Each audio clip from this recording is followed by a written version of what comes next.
A character creating a new move is cool, but so is a character working their way up to a move that we already knew existed.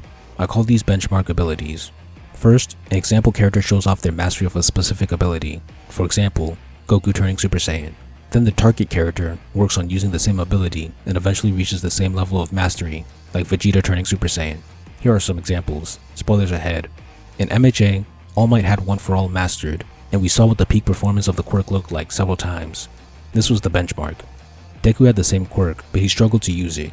Watching him slowly work his way up to 100% was entertaining, but he also came up with clever solutions to compensate for his lack of mastery, like Delaware Smash or Foe 100%.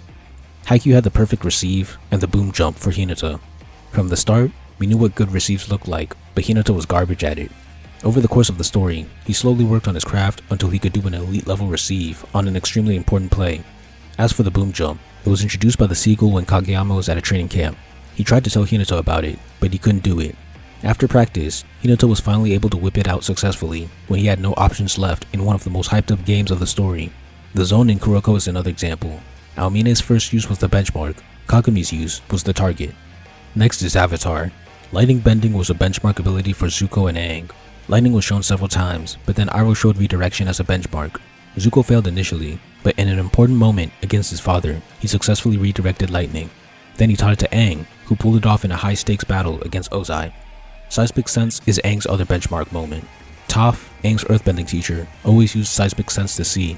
We didn't even know she taught it to Aang, but when he pulled it out on Ozai towards the end of the battle, it was an epic moment. Last is Bleach and JJK. Both of these stories have power systems with universal power-ups, Bankai and Domain Expansion.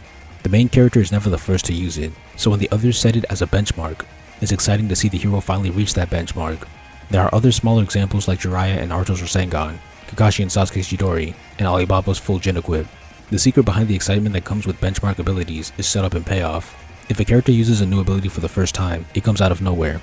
Maybe we saw them training for it as setup, but with a benchmark ability, there must be a setup, which is the benchmark. So now, we know what the final form of the special move looks like, and we're waiting to see the target character finally reach that level. When they do, it's a major payoff. This is why I find Vegeta's first Super Saiyan transformation cooler than Goku's. Goku created a benchmark, Vegeta reached that benchmark. Additionally, most of the scenes where the target character reached the benchmark were in high-stakes scenes. In a desperate and dangerous moment, they used a technique they'd finally mastered, one that the audience was waiting to see them master, and that made it exciting.